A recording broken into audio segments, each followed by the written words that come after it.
कल आपने पढ़ा था कि राजा दिलीप का यह पहला अवसर था जब वह बाण चलाने में असफल हो गए थे। एक बार ऐसी ही घटना इंद्र के साथ भी घटित हुई थी। जब इंद्र भगवान शंकर पर वज्र से प्रहार करना चाहता था, भगवान शंकर ने जैसे ही अपने नेत्रों से दृष्टिपात किया, इंद्र वहीं पर जड़वत हो गया था। पिछले श्लोक में आपने पढ़ा था। अब अगला श्लोक देखिए। संरुद्ध चेष्टस्य मृगेन्द्र कामम हास्यम वचत तय अद्यम विवक्षु अंतर्गतम प्राणभृताम ही वेद सर्वम भवान भावम तयो अभिधास्ये। अब इसका माने देख लीजिए।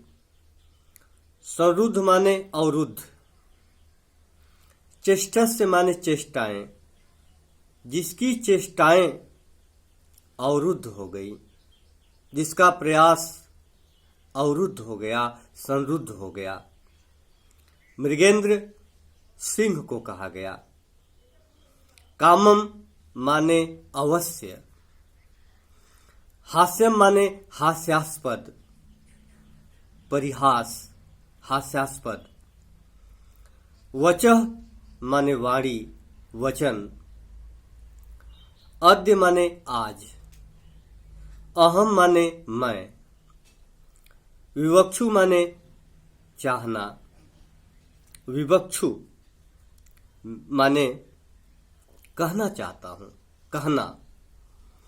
अंतर्गतम माने भीतर, अंदर। प्राणभृताम माने प्राणियों के। ही माने क्योंकि। वेद माने जानना, जानते हैं। सर्वम माने सब कुछ। भवान माने आप। भावम माने भाव को। अतो माने अतः। अभिधास्ये माने कहूंगा, अवश्य कहूंगा। राजा दिलीप सिंह से कहते हैं, सिंह से कहते हैं, हे सिंह,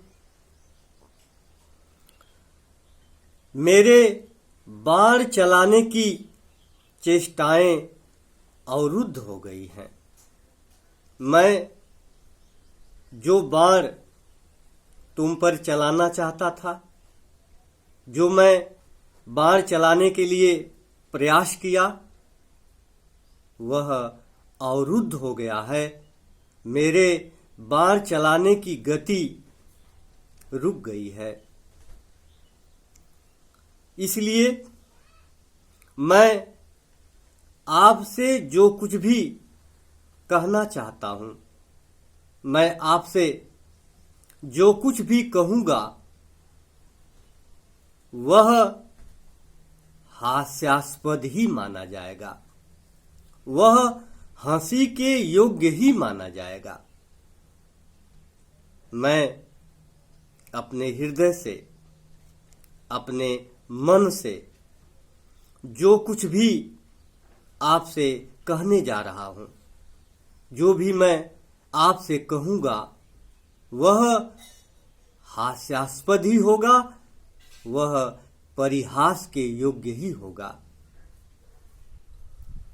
क्योंकि आप सभी प्राणियों के प्राणभृताम, आप सभी जीवों के हृदय की बात को, अंतःकरण की बात को आप जानते हैं। क्योंकि आप सभी जीव जंतुओं के अंतःकरण की बात को बिल्कुल जानते हैं। इसलिए हे सिंह, मैं अपने मन की बात आपसे अवश्य कहूँगा, निश्चित रूप से अपने मन की बात आपसे कहूँगा।